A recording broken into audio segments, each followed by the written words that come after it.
My name is Katie Hughes and this is my channel. I'm here to teach art and honestly just to spread the awareness that art is alive and well and that anyone can do art. And I decided to make this channel recently when I was talking to one of my coworkers, and she, kind of like everyone else I've met, was under the impression that in order to be an artist you have to be born with some sort of inherent talent, and I don't think that's true at all. I think like music and like anything else, you can have an inherent aptitude towards it, but anyone can draw, anyone can paint.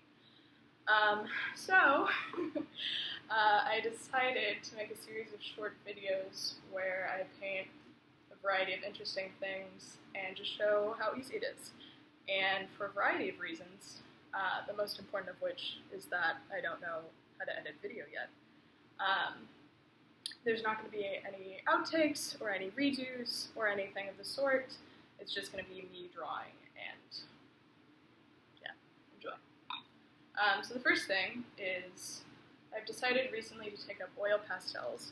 So what I use are these crayons that are basically very like waxy. They're kind of like, they're almost like lipstick. They're very creamy. And they're really beneficial when it comes to blending because you don't have to wait for them to dry like oil paint, because they never dry. They stay waxy forever. And there's fixative to help with that for when you want to hang your paintings or if you want to give a print to someone, you can do that. So right now I'm just taking them out. This is just a clean canteen. It's really convenient for when I'm out and about. That's another reason why oil pastels are a lot easier than oil paints, is because you can take them out with you anywhere, and there's not a lot of setup and there's not a lot of cleanup. It's just pretty straightforward.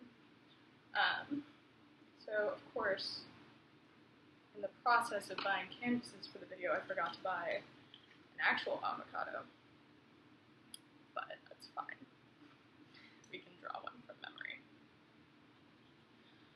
So first things first, normally people start with a white canvas and then paint on top of it. I found that I prefer black canvases, partially just because that's my aesthetic choice, but also just because it makes things pop. If you're only trying to draw one individual thing without a background, it makes it a lot easier this way. So first things first, I found when I was taking art classes in high school and college, what I was taught is that you start with the middle color and then you add in shadows and you add in highlights. That's still kind of a technique that I use. It depends on what subject you're having. If I were just drawing an avocado without a pit in it, and that's just like the green fruit, obviously you're going to have to amp up the highlights, and it's a little bit more difficult to show like what you're drawing because you don't have any distinguishing features. But I mean, as is, you'll see it's pretty easy. So I think the first lesson that I like to teach people is that you really just have to go for it. I've found that a lot of people are afraid to take first steps in drawing or painting just because they think like, oh no, if I get it wrong the first time, like, you know, there's nothing I can do. But the benefit of using something like oil pastel or oil paint is that you can always change the shape of what you're drawing. So in this instance, I think I want to like have a larger shape or a rounder shape and just go around. It's pretty straightforward. Just have some edits here.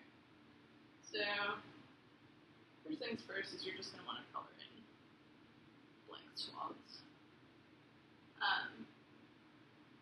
Any painting or drawing class that you take is going to teach you a couple basic principles. Shape and contrast, and the principle of thirds.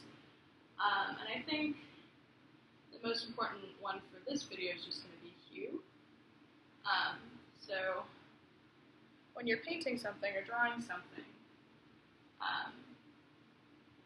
anything you paint or draw is really made up of two things. It's made up of lines, and it's made up of color. And for me, when I'm painting, there are no lines. There's this outline, but as you see, the outline is really just color. And so what that means is that when you have any sort of painting, you have to think about what colors the thing you're painting consists of. one pretty standard error that people make when they're painting is that they assume that the color that they're taught something is when they're a child is really what the color it is when you're drawing it or painting it. That's not really how the eye works, unfortunately. For the artist, it takes a little bit of figuring out what colors are going into the thing that you're painting or drawing. So for example, if you were to draw a spoon, the first color you would probably have in mind to pick up from your crayon box would be gray or silver. But in real life, the thing about metal, and this will come up in a later video, is that metal is always going to reflect the things around it. So if you have a spoon in front of a blue background, you're going to have, white highlights or silver highlights to differentiate the shape of the spoon from the background. But for the most part, the spoon is going to be blue. And it's also going to have reflections of like the light coming in onto it in those different shapes. So ultimately, you're never going to have something be, as easy as you want it to be, except the avocado is green in this instance. It's always good to have like the base color set up before you begin messing around with it.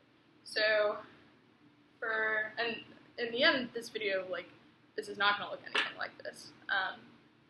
You're honestly not going to have a ton of this shade of green. And in fact, for most paintings, you never even really see the underpainting in the first place. You're going to have layers and layers on top, regardless of whether you're trying to cover up errors or that's just how the painting goes. You just got to go with the flow and enjoy it for what it is. So the next step is to obviously put in highlights. The great thing about oil pastel, I found, is that it really mimics the texture of most things, honestly. So on canvas, you have these rough edges that are produced by, you can't really see it too well in the video, but you can see there's these fuzzy edges. And you fix that by going in with your fingers or with a blender and just smoothing it out. And then you get this much more blended edge. And that's obviously, a technique you can use or not use. So anyways, just gotta keep going. Gotta go with the flow. What I found really interesting is that what deters most people from making art is not their actual inability to do it, because nothing I'm doing right now is terribly difficult. I'm literally just covering one color with another color. But it's really just that they've been taught that art is somehow difficult or it's something inherent. And I don't think that's true.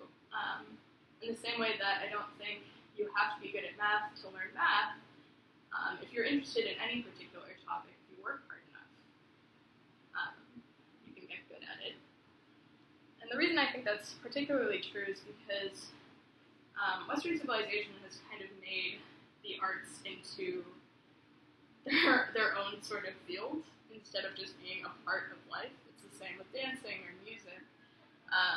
These are things that are just naturally things that all children and all humans do, but that are kind of weaned out of us, which I think is rather unfortunate because drawing and painting can be very stress relieving and relaxing, and the fact that something that's so therapeutic has become so stressful for so many people because they think they're inherently bad at it is rather sad to me. So anyways, now that we have a slightly creamier avocado, can show the angle a little bit better. Just gotta blend it in. So it's like this weird oblong shape. I was reading about avocados earlier, so I would have interesting facts to say. And a few of them are that the actual original word that avocado comes from meant testicle because of the shape it vaguely resembles. And also that in French, the word for avocado is the same as the word for lawyer, which I find particularly interesting. interesting. I interact with both of those on a relatively regular basis. Not because I'm a criminal, but because I work in a law firm. But the avocado is really interesting. About a third of the avocados that we eat in the United States are grown in Mexico, and of the rest of them, 95% of the United States grown avocados are from California, specifically Southern California, which I found really interesting because a lot of our produce is grown up here. So I added in that tan, trying to work it out up here. Oh my god.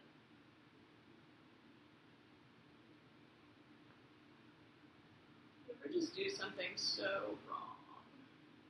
Just like, it's fine. It will be fine.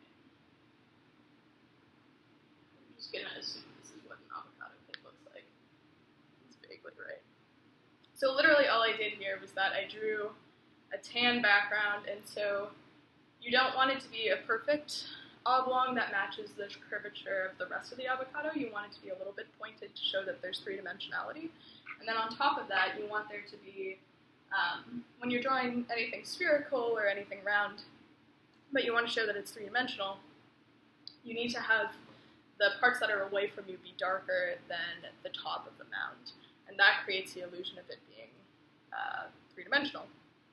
In this instance, the part of the pit that's digging into the fruit, you want to be a little bit darker. So you can actually darken out this lower edge too. And then of course what we're going to do is we're going to put in some highlight on top as well. A good rule of thumb for typical painting is that you want to use white sparingly, because the eye is automatically drawn to really bright white patches because we're inherently drawn to light. So use a little bit of it, but not too much. It's the same thing. The most rewarding part of drawing an animal or a person is putting the white right in the pupil. And so a lot of artists will like rush to do that because that's like when you know you're done. Then you'll go back and be like, oh god, like I should have worked way harder on this. But yeah, speaking of which, you know.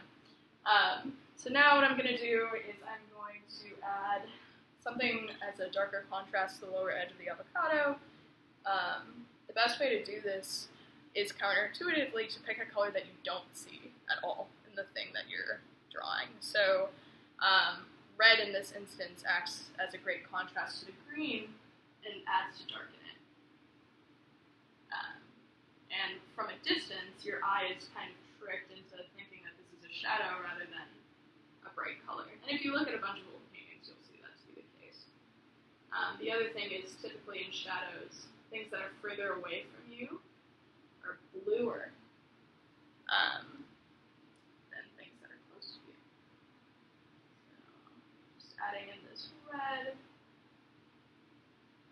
It's not doing exactly what I wanted to, but that's okay. More or less doing what I wanted to do. And then to finish it up, I am actually going to add in a little bit of blue down here, just to really add some contrast and depth.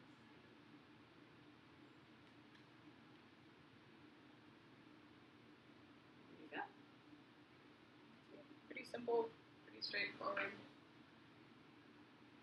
Get it out of the light.